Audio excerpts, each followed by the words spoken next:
England Windies T20 പരമ്പരയിലെ രണ്ടാം മത്സരം ഇന്നലെ അവസാനിച്ചപ്പോൾ വിജയത്തോടെ ഇംഗ്ലണ്ട് പരമ്പര നേടുകയാണ് ചെയ്തത്. അതുകൊണ്ട് ഈ മത്സരത്തിന്റെ ഒരു റിവ്യൂ ആണ് ഈ വീഡിയോയിലൂടെ നമ്മൾ കാണാൻ പോകുന്നത്. വീഡിയോയിലേക്ക് കടക്കുന്നതിന് മുൻപായി ഇതുപോലെ കൂടുതൽ ക്രിക്കറ്റ് വാർത്തകൾക്ക് വേണ്ടി ഈ ചാനൽ മറക്കാതെ സബ്സ്ക്രൈബ് ചെയ്യൂ.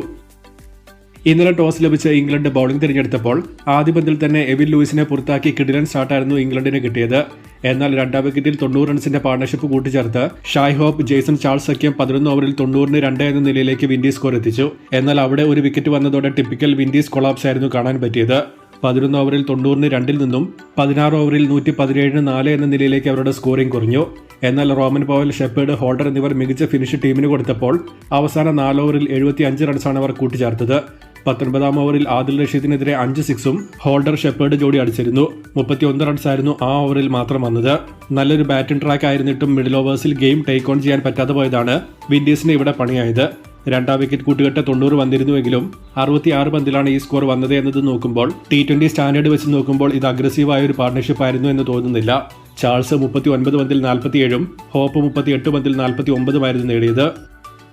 മറുപടി ബാറ്റിംഗിലേക്ക് വന്നാൽ ജാമി സ്മിത്ത് തുടക്കത്തിലെ പോയപ്പോൾ പവർ പ്ലേയിൽ 58-1 ഇംഗ്ലണ്ട്. പക്ഷെ വന്നവരെല്ലാം നല്ല സ്ട്രൈക്ക് റേറ്റിൽ ഇന്നിംഗ്സ് കളിക്കാൻ നോക്കിയതോടെ ഈ ചേസ് സിമ്പിളായി മാറുകയാണ് ഉണ്ടായത്. ബട്ട്ലർ മാത്രം 130 സ്ട്രൈക്ക് റേറ്റിൽ കളിച്ചപ്പോൾ ബാക്കി വന്നവരെല്ലാം 170 മുകളിൽ സ്ട്രൈക്ക് റേറ്റിലാണ് ബാറ്റ് വീശിയത്. അതിൽ തന്നെ ടോം ബാറ്റൺ, ജേക്കബ് ബദൽ തുടങ്ങി രണ്ടുപേരും 260 മുകളിൽ സ്ട്രൈക്ക് റേറ്റിലേക്ക് പോയിരുന്നു. സോ ബേസിക്കലി ഗെയിം ഒരു രീതിയിലും വെസ്റ്റ് ഇൻഡീസിനെ കൺട്രോൾ ചെയ്യാൻ പറ്റിയില്ല എന്നതായിരുന്നു വാസ്തവം. ഒടുവിൽ 18-ാം ഓവറിൽ ഇംഗ്ലണ്ട് ഈ ടാർഗറ്റ് മറികടക്കുകയാണ് ഉണ്ടായത്. ബട്ട്ലറുടെ ഒരു ക്യാച്ച് മാത്രമാണ് വിൻഡീസ് നഷ്ടപ്പെടുത്തിയ ചാൻസ് എന്ന് പറയാനുള്ളത്. പക്ഷെ അത് ഓൾറെഡി ബട്ട്ലർ 42 എത്തിയപ്പോഴായിരുന്നു പോയതും. സോ അത് മത്സരത്തിൽ വലിയ ഡിഫറൻസ് കൊണ്ടുവരുമായിരുന്നു എന്ന് തോന്നുന്നില്ല. 4 ഓവറിൽ 25 മാത്രം വിട്ടുകൊടുത്ത് 2 വിക്കറ്റ് എടുത്ത ലൂക്ക് വുഡ് ആയിരുന്നു കളിയിലെ താരം.